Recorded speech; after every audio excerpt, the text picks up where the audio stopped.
Welcome to the deep dive.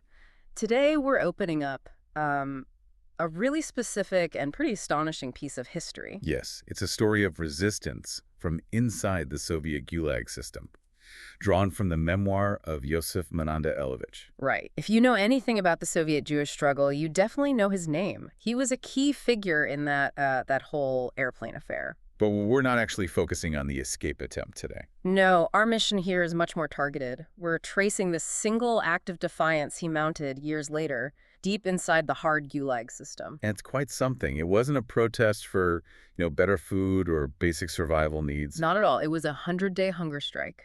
And the entire point was fighting for the right to read and teach holy books. Think about that. 10 years already into a brutal sentence. Yeah. And he's willing to risk his life all over again. Not for freedom, but for a book. So we're going to unpack how this one act, this spiritual commitment, combined with some really ingenious communication, Right. how it actually managed to challenge, even dismantle a piece of that huge Soviet totalitarian machine. Well, to really get the stakes, you have to remember the environment we're talking about. The Gulag. It wasn't just prison. It was a system built for mandatory labor, total ideological obedience.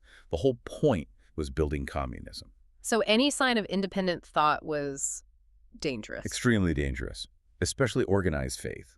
That was seen as a fundamental threat to the state itself, and they came down hard on it. And yet somehow Mendelevich manages this first hurdle even before the main conflict starts. Yeah, it's pretty amazing. He actually tricked the duty officer somehow. Right, and smuggled in a Chumash. That's the foundational 5 books of Moses. Crucial text. Along with a prayer book and even a Hebrew textbook. So this wasn't just like having a personal Bible for comfort. No. This is ideological ammunition. This was the toolkit for a kind of sustained spiritual resistance. And what's really interesting is even after his original comrades from the airplane hijacking attempt were released, He kept going. he kept teaching. He taught new prisoners constantly. He seemed to understand that this fight, this identity, wasn't just about getting out. His whole attitude was basically, there are Jews everywhere. The struggle continues wherever you are. That's such a critical point, that uncompromising identity. It's the same spirit you see later, after he's finally released. I mean, the Geneva incident. Exactly. He gets arrested in Geneva for seizing an Aeroflot office in protest. And what does he see on the wall there?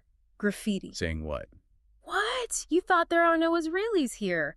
It's that same refusal to be silenced, that same assertion of identity. That's what we're seeing play out inside the Gulag years earlier. But that kind of internal resistance, teaching Hebrew, praying, eventually it was going to attract attention. It absolutely did, which brings us to the core conflict. The KGB finally stages this massive search of the zone.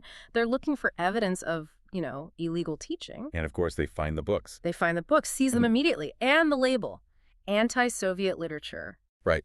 And this is where the real philosophical clash happens. Mendelevich tries logic first. Makes sense. He makes this historical point, purely factual. He tells them the Torah was given 3,500 years before Marx, Lenin, or Stalin were even born. How can it be anti-Soviet if it predates the Soviet Union by millennia? Exactly. But the absurdity of it, labeling this ancient religious text anti-Soviet, it was completely lost on the officers. Why, though? Why was it so threatening? Was it really about God versus the state? Well, yes and no. It wasn't necessarily that they feared God in a theological sense. They feared the structure of authority that the Torah represents. An authority higher than the party. Precisely. Socialism demands the state be the ultimate moral and material authority. The Torah introduces this idea of a personal covenant, a duty to a higher power, spiritual freedom. Things the party can't control. Exactly. Those concepts are fundamentally opposed to state materialism. Just by existing, those books represented a loyalty the party couldn't dictate. So what happened to the books then? They were confiscated and sent off to Moscow for a quote-unquote expert inspection. Which everyone knew meant trouble. Oh, yeah. It almost certainly meant a new charge, a longer sentence for Mendelevich. Okay, so now he's facing this huge moral dilemma. He's already done a decade in prison. Including 3 years in the closed prison, maximum security isolation just for keeping the Sabbath. Incredible. And now they take his holy books, his spiritual weapons. He felt he just couldn't stay silent. But what could he do? Protesting through official Soviet channels? Well, he himself called it laughable. Right. So he needed to escalate dramatically. And this is really the pivot point. The biggest battle wasn't the hunger strike itself, maybe, but the decision to do it. He needed advice. He sought out his only real friend in that zone, Zinovy Krasivsky. Now, this Zinovy, he was quite a figure himself, wasn't he? Oh, absolutely. A Ukrainian partisan, a legendary figure of dissent. He'd been fighting Soviet power since the 1950s, served 26 years already, a real veteran of the struggle. And Mendelevich goes to him, basically saying he doesn't think he has the strength for another major fight. And Zinovy's response, it wasn't some complex political strategy. It was pure, simple encouragement. What did he say? He just said, Yosef, you are a strong man and can continue the struggle for your people. You can. Wow, just that simple affirmation. That was it. That was the catalyst. That's what solidified the commitment to the 100-day hunger strike. Okay, so the decision is made. Now, the logistics. How do you even let the outside world know this is happening from deep inside the Gulag? Well, the planning here was, frankly, brilliant. Zinovy was about to be sent into exile. Okay. And his wife was scheduled to visit him way out there in the remote Yenisei region. It seemed like an impossible communication chain. But actually perfect, because it was so far removed, so unexpected. Exactly. That was the channel. Zinovy's wife would carry the message out to pass it on to Jewish contacts in the USA. The plan, 100-day hunger strike. Long enough, hopefully, for the news to filter out and hit international organizations. But here's the crucial part. How do you know the message got through? You're about to start a life-threatening protest. You need confirmation.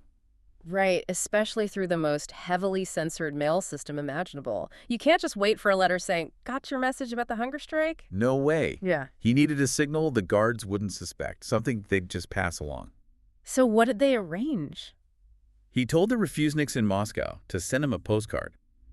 But not just any postcard. One featuring Lenin's portrait. Lenin, Soviet propaganda as a secret signal. Exactly. It was the one type of mail the guards were likely to just glance at and pass through without reading closely or confiscating. Pure Soviet imagery. Genius. So he had to wait. He waited 3 agonizing months for that postcard, just waiting for the signal to begin the fast. And then it arrived. It arrived. And the guards, completely oblivious, they actually laughed about it. What did they say? Something like, look what they sent you. Your friends don't know how dangerous an enemy of the state you are. They had no idea. They just delivered the starting gun for an international incident. None at all. So the protest begins, and the official reaction is immediate and pretty cynical. The camp commander gets involved. Major Zuravkov, he summons Mendelevich, warns him flat out. Refusing food is a violation of camp rules. And Zuravkov had this very clear view of Mendelevich's role, right? Oh, yeah. He spelled out the regime's view perfectly. He basically said refusing food means you can't work, you can't meet your quota. Because, in his words, a slave must eat their watery slop and build communism. Wow. A slave must eat their watery slop. That says everything about the Gulag ideology right there. It really does. But this created a strategic problem for Mendelevich. How so? If he stopped working because he was fasting, they could just punish him for refusing work. Right. They could dismiss the hunger strike as simple laziness or sabotage. Ah, so he couldn't let them frame it that way. Exactly. So he decided he had to keep working while fasting. Doing what kind of work? Hauling logs at the sawmill. Brutal physical labor. While on a hunger strike. That's almost unimaginable. And the psychological pressure was intense, too. He talks about how informers, other prisoners pretending to be friends, would deliberately try to tempt him with bread. Just relentless pressure. But what about the physical side? He describes something interesting happening. Yes, he says he genuinely wasn't hungry in the conventional sense. His mind was so focused on the fight for the Torah, for God. And physiologically. After about 3 days, he felt his body kind of shift gears. His phrase was that his body began to eat itself. It switched to self-sustenance.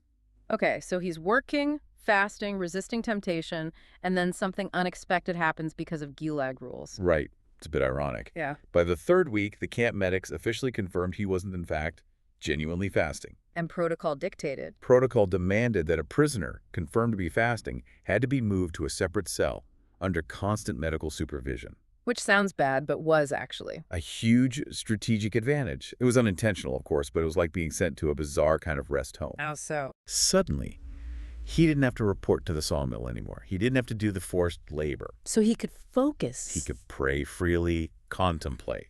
Yeah. Okay, he was sleeping on bare wooden boards, but he had time and space for his spiritual practice. Bureaucracy accidentally trumped ideology for a moment. But even in isolation, the teaching didn't stop, did it? Not at all. This part is incredible.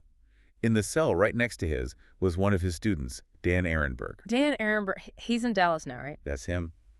And their main way of communicating, you won't believe this, What was it? the hole in the floor for the common sewer pipe. No, Oh. they taught Hebrew through the sewer. That's what the memoir says. Communicating, continuing lessons, right through the sewage conduit between their cells. That is resilience on another level. The authorities, with all their control, they missed that completely. They missed that the real resistance wasn't about work refusal, it was theology lessons happening via a toilet hole. And later, during yard time. Yeah, the tiny exercise yard, maybe 2 meters by 2 meters, he'd scratch out lessons on faith, prayers, onto scraps of paper. And hide them. And hide them for Dan to find later. He turned a sewer pipe and a tiny patch of dirt into a seminary. Just incredible. So this intense struggle continues. When did it reach its sort of spiritual peak for him? Around the 40th day of the fast, he managed to get a message to his sisters in Israel. And it's profoundly moving. What did he write? He wrote, "I feel magnificent, like Moses on Mount Sinai." Magnificent. After 40 days of starving. She said he wasn't weak. He felt filled with knowledge, contemplating creation, just completely consumed by the sense that he was a servant of Hashem fulfilling his duty. But the state, they couldn't just let this continue indefinitely, Yeah. this spiritual defiance. No. On the 50th day, the guards escalated. They began force feeding. Which was essentially torture. Absolutely. It was brutal, Wow. designed to break him, to assert physical control where ideological control had failed. He described being shackled to a chair while they shoved a thick rubber tube, a probe, down his esophagus. Just awful. And what did they feed him? Liquid semolina porridge. Just basic calories forced into him. He endured it. He endured the physical assault to maintain the moral stand of his fast. He endures this for how long? About a week. The force feeding continues for about a week, and then, suddenly, it stops. Just like that. What happened? Major Zurovkov, the same commander who gave him the slave must eat speak, Yeah. walks into his cell. No explanation. Yeah. And just hands back the confiscated books. Yeah. The Chumash, the prayer book. He just gave them back after everything. Just like that. The fast stopped. The victory was won. 57 days, roughly. But the question is, why? Why the sudden reversal after pushing him so hard? There must have been external pressure. Exactly. This is where the isolated Gulag suddenly connects to the global stage, to geopolitics. How did the news get out and make an impact? Remember Zinovy's wife and the message? It worked. The news about a young Jewish prisoner dying in a Soviet camp over his Bible reached the UN Human Rights Committee. Yeah. And it reached them at a really critical, kind of vulnerable moment for the Soviet Union. The committee was actually discussing an Arab complaint about alleged human rights violations by Israel in Gaza. Ah, perfect timing. Perfect timing. The U.S. representative saw the opening. He used Mendelevich's incredibly clear moral stand as the perfect counterargument. What did the U.S. rep say? Basically stood up and pointed directly at the Soviet hypocrisy, saying something like, "You Soviets talk about human rights violations over there, but right now, in your prison, a young Jew is literally dying because you took away his Bible and prayer book." That must have shifted the mood. Completely. It exposed their position. The international attention snapped onto the USSR, and the political machinery back in Moscow clearly panicked. It's amazing to trace that chain reaction. It really is, and the specific chain of influence that led to that UN statement is almost like something out of a novel. How'd it work? Okay, so the Rashiziks in Moscow got the word out. They contacted Rabbi Yitzhak Kogan, the Tzaddik of Leningrad. A respected figure. Highly respected. Kogan appealed directly to Lubavitcher Rebbe in New York. A powerful voice in the Jewish world. Huge influence. The Rebbe then contacted Yakov Birnbaum, who headed the Student Struggle for Soviet Jewry, a key activist group. Okay, so the activist network is engaged. Right. And then comes the final, kind of amazing twist in this diplomatic pressure campaign. What's that? Birnbaum reached out to Edgar Bronfman. The businessman. Head of Seagram. The very same. Hugely influential. And Bronfman apparently used his business connections and, the story goes, perhaps some very good Seagram cognac.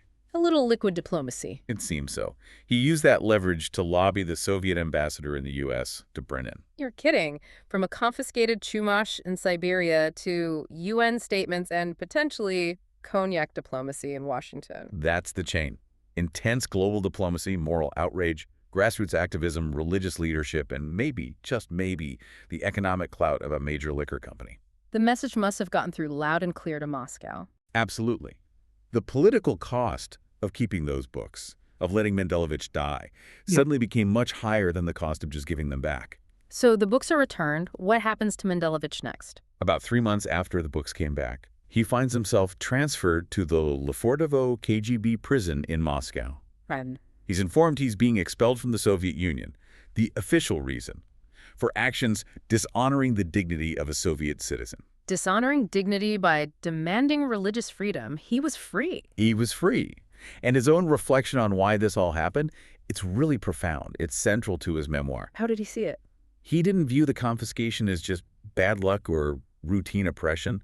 He came to understand it as a kind of final test from Hashem, from God. A test of what? To see if he was really capable of continuing the struggle even after all those years. To see if he would betray his principles right at the end. And when he made the choice, the defiant choice. When he made the right choice, the path to freedom opened up. That's how he interpreted it. So if we bring this back to the big picture for you, the listener, what's the key takeaway here? I think this story is just such a powerful demonstration. It shows that deep spiritual belief when it's backed up by truly uncompromising action. Like a 50-plus day fast, working in a sawmill, enduring force feeding. Exactly. That kind of commitment can actually pierce through the armor of a rigid, massive, seemingly unstoppable totalitarian state. It wasn't just a victory for one man. No, it was a victory for the principle itself. Yeah. The principle that there are loyalties, freedoms, spiritual freedoms that no government can ultimately control or confiscate. It exposes the vulnerability of these huge systems when they face clear, unmoving moral principle. So we set out to unpack how this single act of faith, supported by that clever Lenin postcard signal on this amazing international network, became this victory against truly overwhelming odds. And I think we've seen just how interconnected it all was. From the Gulag cell to the UN floor. Okay, so here's our final provocative thought for you to maybe mull over. Given how relatively quickly that global diplomatic pressure sparked by one person's clear moral stand shifted the outcome. And yes, maybe helped along by a bottle of Seagram's cognac. Right. How often are these huge, seemingly intractable political conflicts maybe resolved not by force, not even by complex negotiation, but by a simple, unwavering display of moral principle? It makes you think. It does. So the question for you is, what principle in your own life, if push came to shove, would be worth a 50-day fast?